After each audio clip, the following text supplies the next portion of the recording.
Bien, avant tout, je vais vous parler de ce qui est le plus important dans les arts martiaux, ce sont les positions. Alors, toutes les écoles du monde commencent toujours par la position prêt. Hein? Christophe, regardez là-bas. Allez, Chumbi.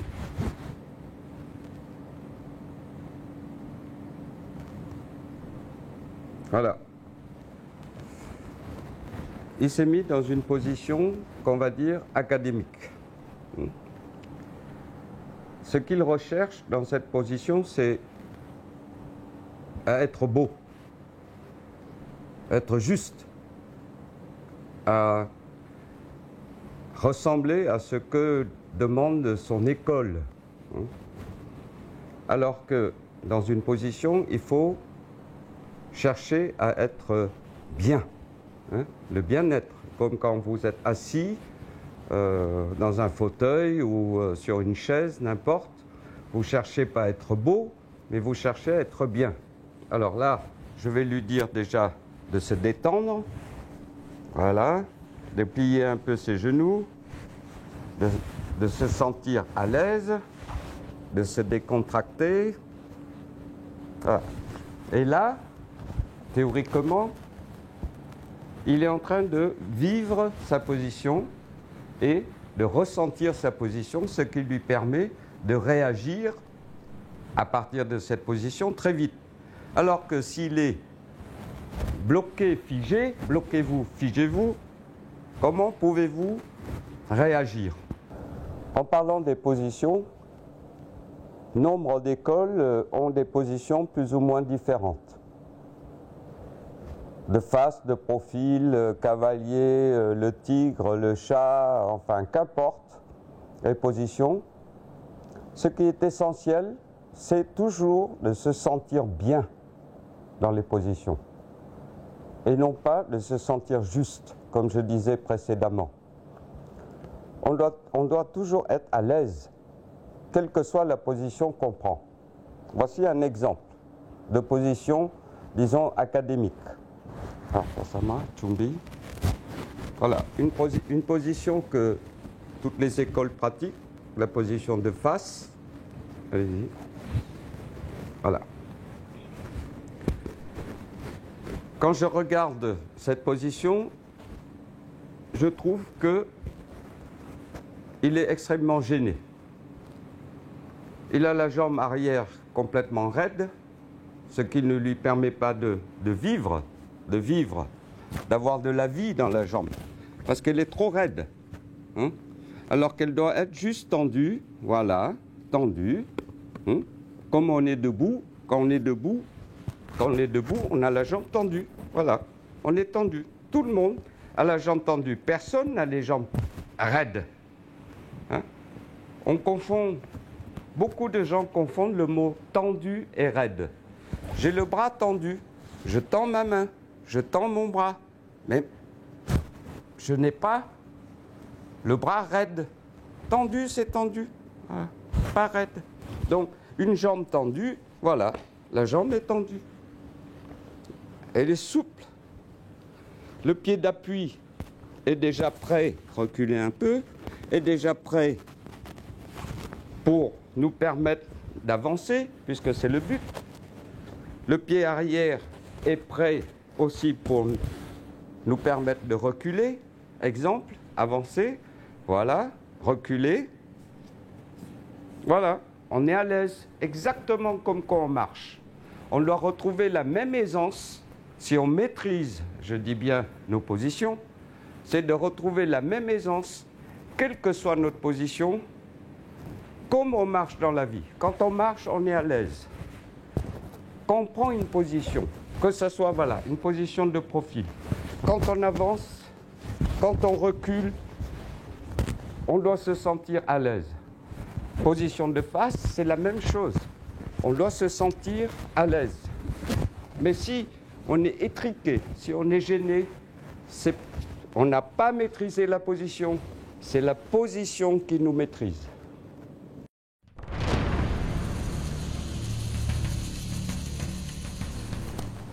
Dans les déplacements, je remarque que beaucoup de pratiquants font des appels.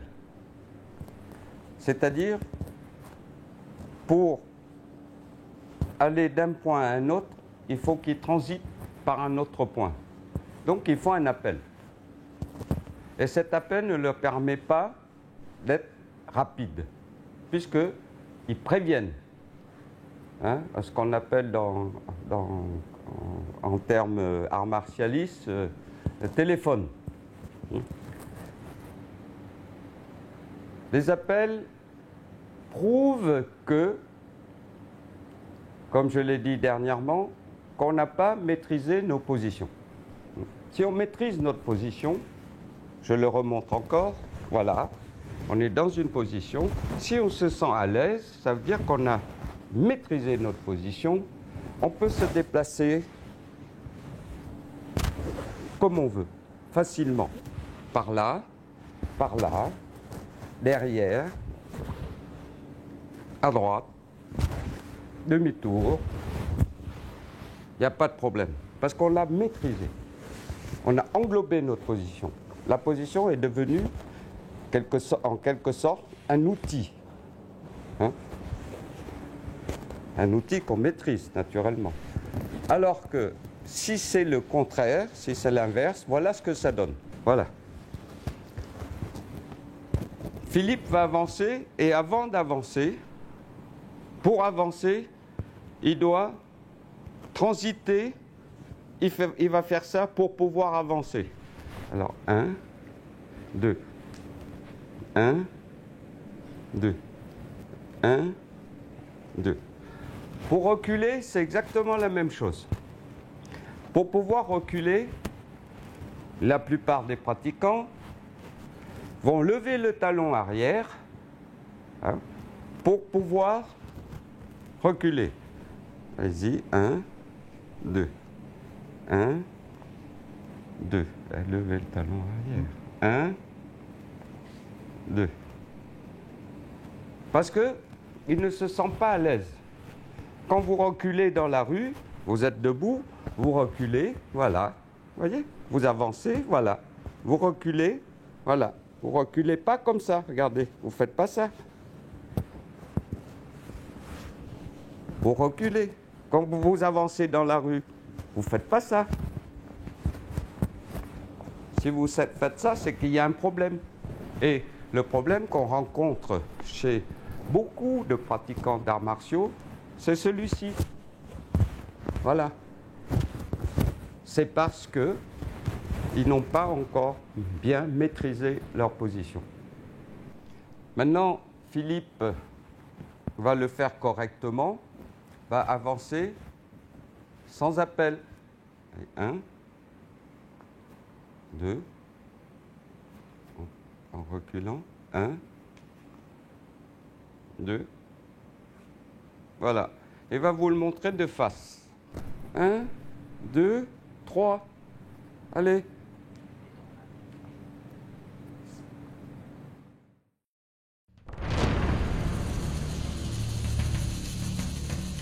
Donc vous avez vu les positions et les déplacements. Pour bien se déplacer, il n'y a aucun secret. Toute chose dans cet univers a un centre de gravité. Et si vous déplacez le centre de gravité, vous déplacez le tout. Qu'est-ce que le centre de gravité?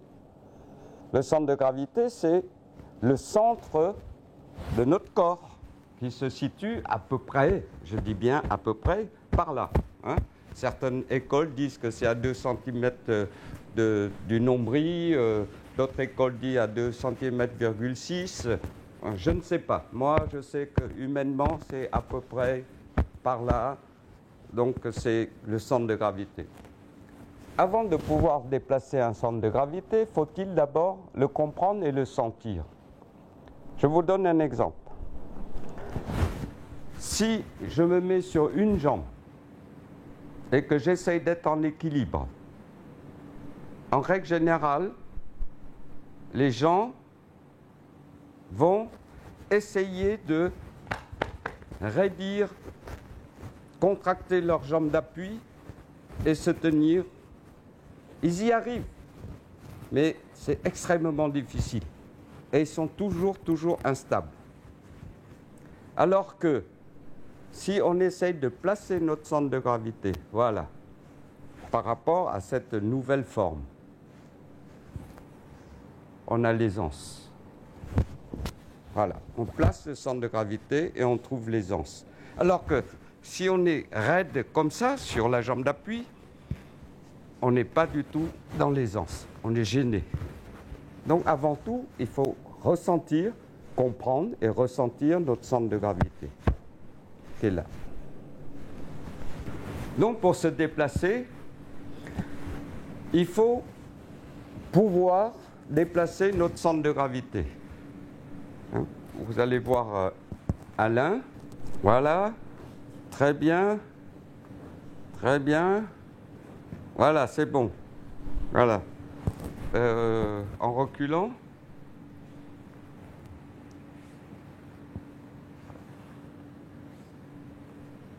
voilà, ok, Chumbi. Très bien. Donc, vous avez vu, Alain avance, premièrement, en faisant un appel, deuxièmement, en se penchant en avant, il se déséquilibre, après seulement, il avance et il se rattrape sur sa jambe de devant. Et ainsi de suite. Il recommence comme ça, il se déséquilibre et il avance.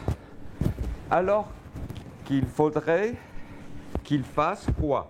C'est qu'il avance son centre de gravité. Ça donnerait ça. Vous voyez, là, avancer ceci. Là, hop.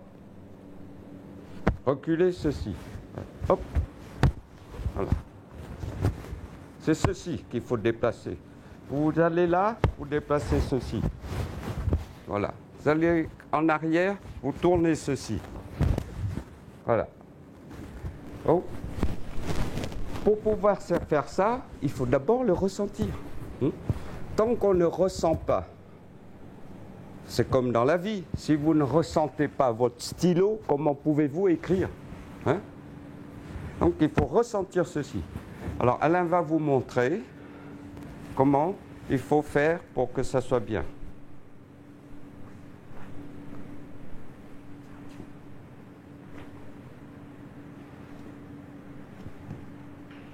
C'est bon Alain, fais 3 pas, ça suffit, n'en fais pas plus. Voilà, c'est bon. Voilà. Là, il n'a pas fait d'appel et il a fait au mieux pour avancer son centre de gravité. Ce qui fait qu'il déplace, quand on déplace le centre de gravité de toute chose, on déplace le tout en même temps. Donc quand vous déplacez votre centre de gravité, vous déplacez le tout en même temps. Chose que vous faites parfaitement quand vous marchez. Quand vous marchez, voilà.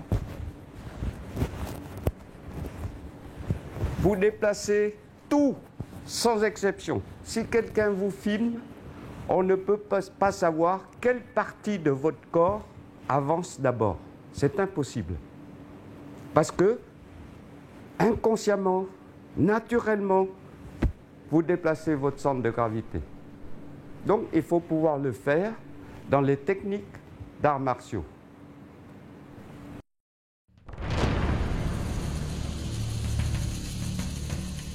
Maintenant, nous parlons des coups. Exemple, on dit un coup de poing. Hein, quand nous travaillons, on donne des coups de poing.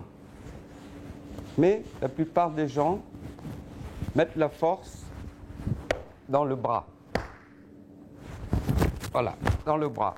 Ils ont les bras raides, les épaules bloquées. Donc, en fait, c'est un coup de bras, c'est pas un coup de poing. La force doit être dans le poing. C'est comme un coup de pied. Un coup de pied, la force doit être dans le pied, autant que possible. Un coup de poing, la force doit être dans le poing, autant que possible. Le bras, lui, est décontracté. La jambe est décontractée. Or, nous avons l'habitude de travailler les bras très bloqués, les jambes très bloquées, alors que la force, elle doit être dans le pied. La jambe, elle, est souple, décontractée, ce qui permet une rapidité de frappe. Allez. Regardez, il est bloqué, bloquez-vous, voilà, il est bloqué ici, les épaules bloquées. À l'impact, quel que soit l'impact, voilà ce que ça donne. Là, c'est un fait réel. Il ne fait pas exprès de reculer. Plus il est bloqué, plus l'impact est fort, plus le résultat est ceci. Voilà. C'est obligé. Voyez? Or, merci. Or, notre but, c'est d'envoyer une force. C'est de projeter une force. Contre une mouche ou un taureau, c'est pas important. Mais que le but soit atteint. Qu'on envoie une force vers l'avant. Mais que la force ne revienne pas sur nous. Et si la force revient sur nous, c'est justement sur cette erreur-là. Cette impression de force, comme on dit. On a l'impression d'être très fort quand on est contracté. Or, c'est l'inverse. Plus vous êtes contracté, plus vous arrêtez votre force, plus vous empêchez votre énergie de passer. Quand nous donnons un coup de poing ou un coup de pied, nous mettons tous notre force à la fin du coup. Hein? Il y a une accélération finale que les écoles japonaises appellent kime, hein? À la fin, une accélération finale. Mais pour cela, il faut, je pense, beaucoup de chance. Parce qu'il faudrait que la cible ne bouge pas du tout, hein? Comme quand on fait des casses. Mais sur une cible mouvante, quand est-ce qu'on sait qu'on touche? On ne peut pas savoir. Parce que si l'adversaire avance d'1 centimètre ou de recul d'1 centimètre, comment on peut savoir à quel moment on va toucher? On ne peut pas savoir. Mais si on travaille comme ceci, c'est-à-dire que la vitesse n'est pas recherchée à la fin, mais dès qu'elle quitte votre corps, votre hanche, que ce soit la hanche ou là, qu'importe, hein, mais dès qu'elle bouge, il faut qu'elle ait déjà accéléré au maximum. Voyez? C'est-à-dire qu'importe la vitesse, mais que la vitesse soit maximale dès le départ. Il ne faut pas rechercher la vitesse finale, hein, parce qu'on ne sait pas quand on touche. C'est l'exemple de la flèche qui quitte son arc. Vous ne voyez aucune flèche qui sort doucement et qui accélère à la fin. Ou la balle d'un revolver. Vous ne voyez pas une balle qui sort doucement et qui, à la fin, va toucher sa cible, va avancer vite. Au contraire, la flèche démarre très rapidement, la balle démarre très rapidement, et ce serait plutôt l'inverse. À la longue, elle tombe. Alors que nous, on cherche l'accélération finale. Non, c'est l'accélération au départ qu'il faut chercher. Regardez, voilà ce qu'il ne faut pas faire.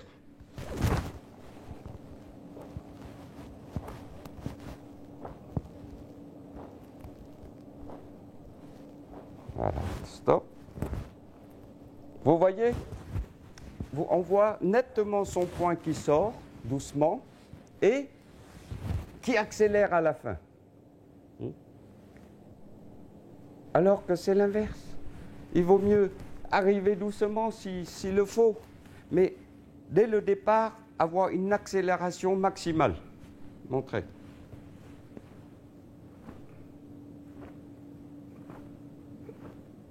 Très bien. revenez. Vous voyez, on voit tout de suite la rapidité du coup.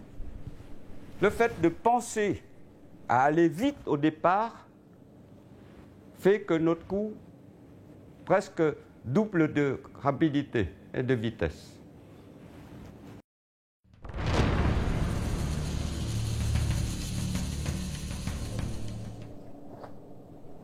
Très bien. Voilà. Si vous avez remarqué, Frédéric avance pour donner un coup de poing. Il avance pour donner un coup de poing. Quel est son désir? Son désir, c'est donner un coup de poing. Mais il avance d'abord et il donne son coup de poing après. Ça veut dire qu'il n'est pas tout de suite dans l'acte ou dans l'action, comme vous voulez. Hein? Il avance d'abord et après il donne le coup de poing. Ce qui permet les contre-attaques, les contres. Hein? On dit qu'on peut contrer quelqu'un. Il y a même des écoles qui parlent d'anticipation. Hein? On peut même anticiper. Moi, je ne crois pas. Je pense que si vous avez un revolver, j'en ai un, si vous tirez avant, moi, je ne peux pas tirer avant vous. Hein? Ou je ne peux pas vous contrer. Hein? Sauf si vous mettez 3 heures pour sortir votre revolver ou 4 heures pour tendre votre arc. Mais si votre arc est armé, si vous lâchez la flèche avant moi, ça m'étonnerait que je puisse lâcher la flèche avant vous, pour vous contrer. Hein, pour moi, ce n'est pas possible. C'est possible si il fait ce qu'il fait, c'est-à-dire il n'est pas tout de suite dans l'action. Exemple, regardez. Voilà un exemple de contre-attaque. Fred veut me donner un coup de poing au visage ou au corps. Il va avancer, comme on fait en général, il va avancer, allez-y, le temps qu'il avance. Moi, j'ai le temps de contrer. Le temps qu'il met pour avancer. Voilà, regardez. Vous voyez, il avance, il n'a encore rien fait. Donc, pendant ce temps-là, je peux faire ce que je veux. Je peux faire ce que je veux. Pourquoi? Parce que il n'est pas encore dans l'acte. L'acte, c'est le coup de poing. L'acte, ce n'est pas d'avancer. Voilà pourquoi le contre existe. Ou, tout simplement, voilà pourquoi on est lent. Il devrait, normalement, il devrait, avant tout, toujours doucement, avant tout, me donner le coup de poing et dans le même temps, accompagner son coup de poing avec le corps. Allez-y. Voilà, ce qui fait qu'il m'est impossible de le contrer. Là, vous allez voir, je vais prendre le coup si je cherche à le contrer. Voilà. C'est impossible. Parce que son coup arrive sur moi. Et son corps accompagne son coup. Comment voulez-vous que je puisse... Il a tiré avant. Comment je peux tirer avant? Ou alors je suis Madame Soleil. Je lis dans son cerveau. Anticiper, comme disent certains maîtres. Je ne sais pas. Pour moi, c'est impossible. Par contre, si il n'accorde pas de priorité à l'action, c'est-à-dire il avance au lieu de frapper, voilà, il avance. Oui, là, je peux faire ce que je veux. Mais, encore une fois, si il frappe en avançant, frapper en avançant, et non pas avancer et frapper. L'acte, c'est quoi? C'est frapper, c'est donner un coup. On frappe, on avance. Mais on n'avance pas pour frapper. Là, il frappe en avançant. Si je cherche à le contrer, dès que je bouge, je vais prendre le coup. Ce qui est extrêmement logique. Je vous montre au ralenti comment on devrait donner un coup de poing. Voyez-vous, imaginez que mon coup de poing soit là. Si je veux donner un coup de poing, la première chose qui doit bouger, c'est mon poing.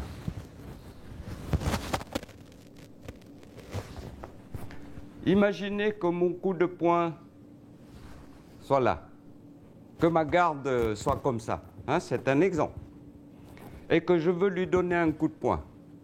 La première chose qui doit bouger, c'est ça.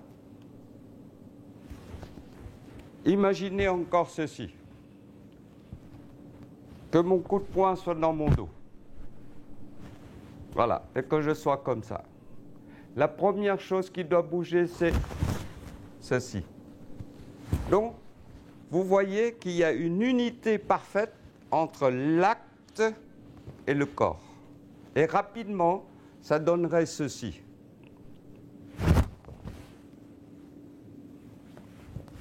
Voilà, mon poing est dans le dos.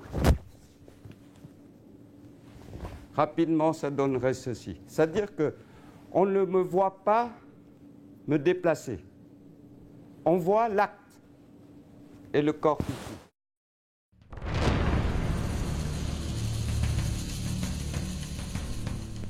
Nous allons parler des blocages. Toutes les écoles du monde parlent de blocage. Or, je ne pense pas que ce soit des blocages. À mon avis, c'est un mot qui a été interprété d'une façon erronée. À l'origine, il n'y avait pas de blocage. Je vais vous montrer que le blocage est utopique ou inutile. Regardez.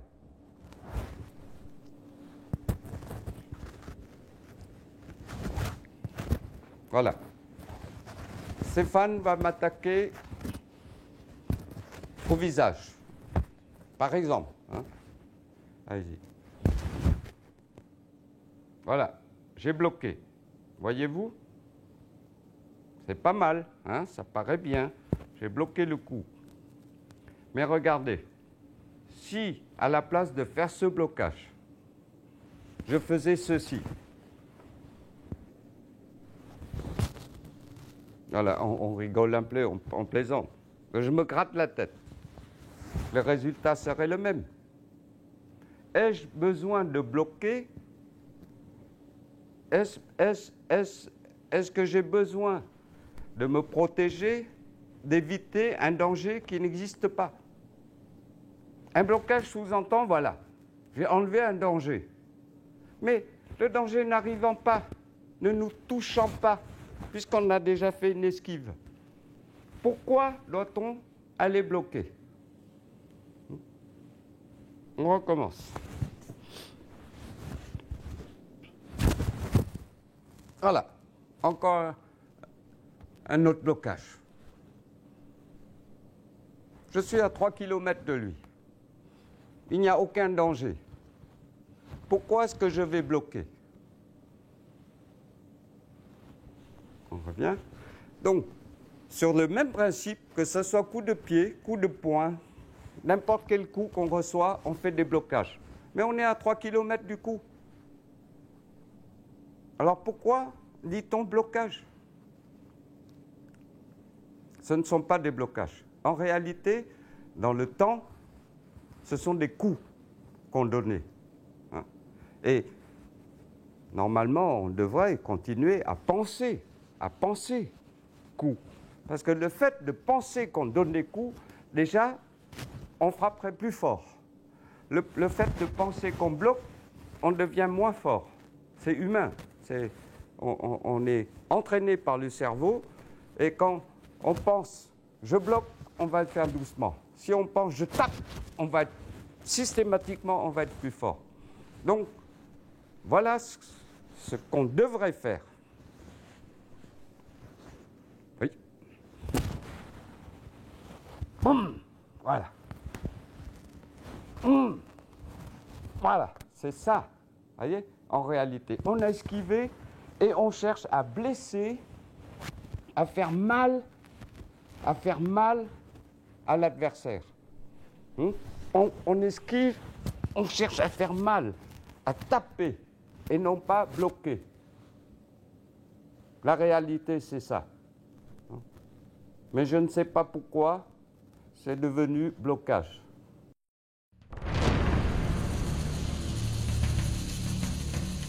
Comme je disais tout à l'heure, un coup de poing, la force doit être dans le poing. La force ne doit pas être dans le bras. Comme quand vous donnez un coup de marteau, vous êtes très souple et c'est le marteau qui tombe sur l'impact. Donc le poing doit être fort, mais le bras doit être souple. Ce qui vous permet d'envoyer la force comme un fléau, voyez ? Comme un fléau. Le bras est souple, le poing est là, et c'est comme quand on donne un coup de marteau, le bras reste très souple. Par contre, le marteau, il faut que ça soit en ferraille. Hein? Si le marteau c'est un maillet, vous n'allez pas enfoncer grand-chose. Hein? Par contre, si c'est un bon morceau de ferraille, de l'acier, hein, vous allez pouvoir enfoncer même un gros clou.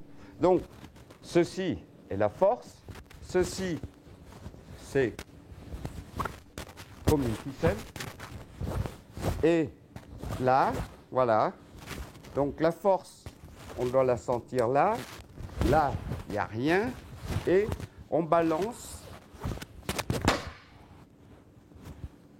le marteau, voilà, sans forcer. Vous voyez bien que je n'ai pas forcé. Par contre, la force, elle est là. Mais si j'avais fait quelque chose dans ce genre-là, voyez, si j'ai fait quelque chose dans ce genre-là, c'est-à-dire, comme j'ai expliqué auparavant, que je mettais la force dans mon bras, par exemple là, voilà ce que ça donnerait. Voilà, et je ne fais pas exprès, je fais vraiment fort. Mais comme je suis complètement bloqué là, c'est un coup de bras que j'ai donné, ce n'était pas un coup de... C'est comme si vous donniez un coup de marteau en faisant ça. Voilà.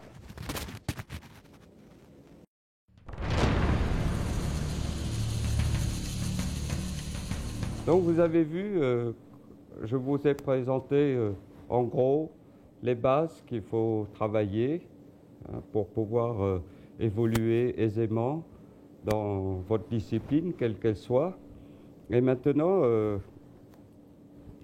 mes disciples vont vous démontrer les applications du Kido, du Taekwondo et du Shinkido.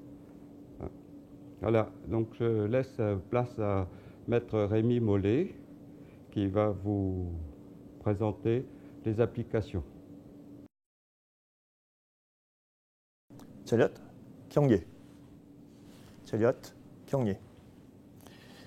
Bien, je vais vous présenter le Taekwondo Kido qui est une application du Kido.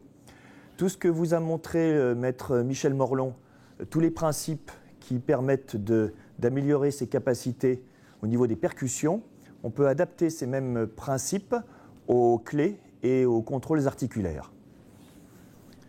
Par exemple, il vous a parlé du centre de gravité. Si je suis loin et que j'essaye de faire une clé de poignet, il n'a pas vraiment mal. Et c'est bizarre, dès que je me rapproche, d'un seul coup, voilà, j'ai le centre de gravité sur la clé, c'est ce qui donne la force. Un petit peu comme un haltérophile qui veut prendre sa barre, il est obligé de charger tout près de lui pour pousser. S'il faisait comme ceci, évidemment, il aurait beaucoup de difficultés pour soulever sa barre. C'est la même chose, par exemple, sur coup de poing. Si je suis ici, j'essaye de faire la clé, très difficile. Il suffit de mettre le centre de gravité pour que ça fonctionne. Après, évidemment, on peut faire des tas de choses.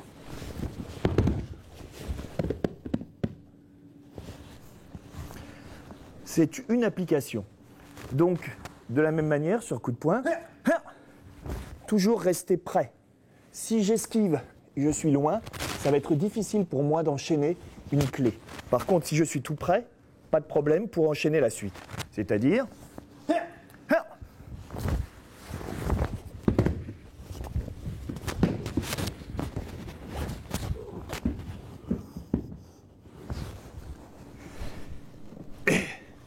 De même, sur un coup de poing,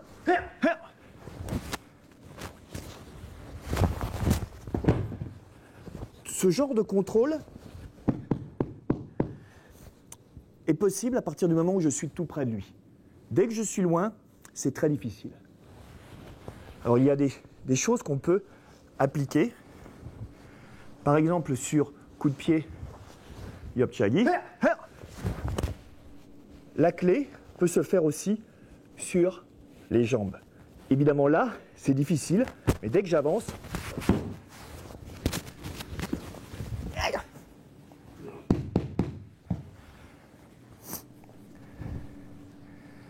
ensuite, on peut varier les clés à l'infini, coup de poing, remonter, tourner, hop, contrôle. Merci.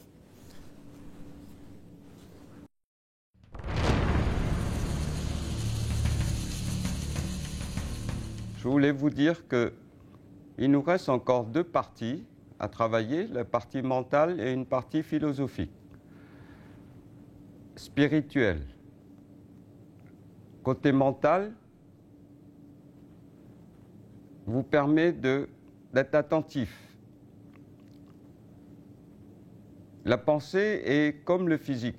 La pensée se balade, on veut être attentif, mais on ne peut pas. Pourquoi? Parce qu'on n'arrive pas à maîtriser notre pensée. On arrive à maîtriser un peu le corps, le physique, par des techniques, mais il faut en plus qu'il y ait une harmonie entre la pensée et le physique. S'il n'y a pas d'harmonie entre la pensée et le physique, on n'arrivera pas à grand-chose. C'est sûr et certain. L'harmonie entre la pensée, le physique et le spirituel, en plus, est extrêmement important.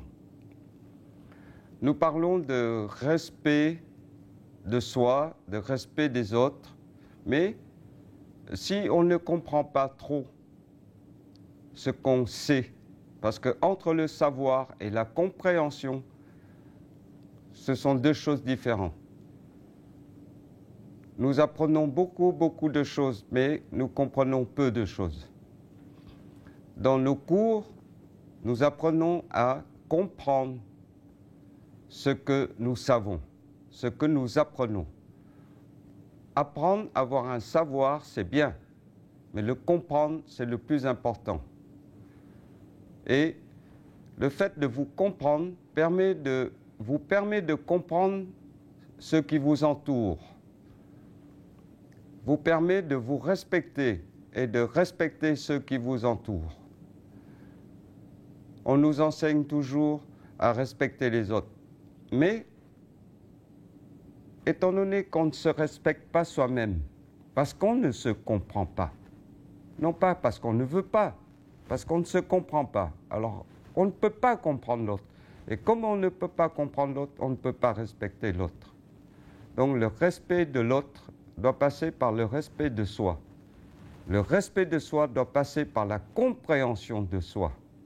La compréhension de soi veut dire tout simplement la compréhension de nos connaissances. Ceci est extrêmement important. Voilà, je vous remercie.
Une belle coupe.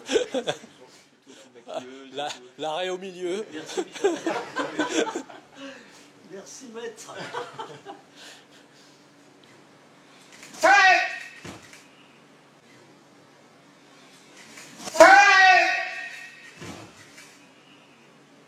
Deux, un, go. 2, 1, go. Go.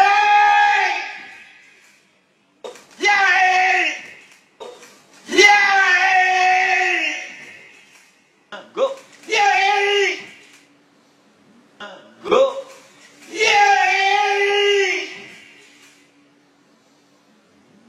Acteur, mais alors Philippe et Alain, hein? Oh là là! Hey, Alain, déjà, regarde devant toi, regarde pas tes pieds. Là on va voir le sommet de ton crâne. Là, t'as raison, là. T'es en train de pondre 2 œufs. C'est pas un œuf. Il est là. Tiens, regarde-toi, regarde. Ah oui, on peut faire des œufs.